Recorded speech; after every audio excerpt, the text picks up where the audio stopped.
In today's video, I'm going to teach you how to create a new property in a Google Analytics account.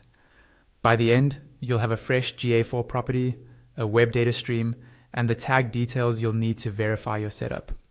Start on the Google Analytics homepage and make sure you're in the correct account, especially if you manage multiple brands or clients.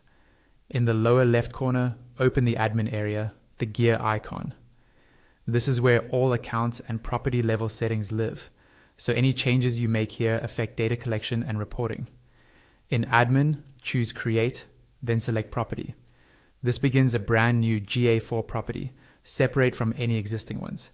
Give your property a clear, memorable name, something like main website, GA4, or brand.com production works well. Good naming helps you and your team quickly identify the right place to find reports. Next, set the reporting time zone and currency.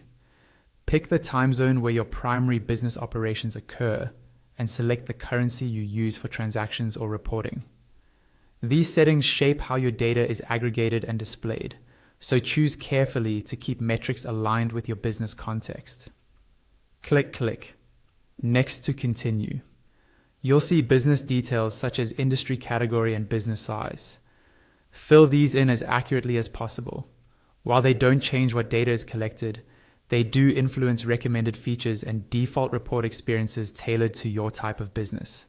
When prompted for objectives, choose other business objectives. This keeps the setup general purpose and flexible, which is helpful if your goals span multiple outcomes like engagement, leads, or sales. Then click Create to finalize the property. You may see region-specific prompts. Proceed as required. Now it's time to define your data stream.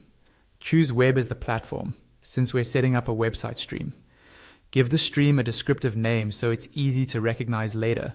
Matching it to your site or environment helps. Then select Create and continue to generate the stream. To validate your setup path, click Test Installation. This tool is designed to help you confirm activity once your tag is placed on the site, and it's handy to keep open during rollout and troubleshooting. Finally, expand the arrow to view your tag details.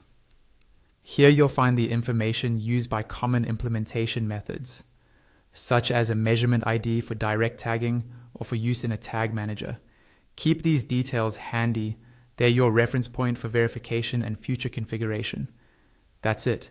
You've created a new Google Analytics property, added a web data stream, and surfaced your tag information so you're ready to move forward with implementation and testing.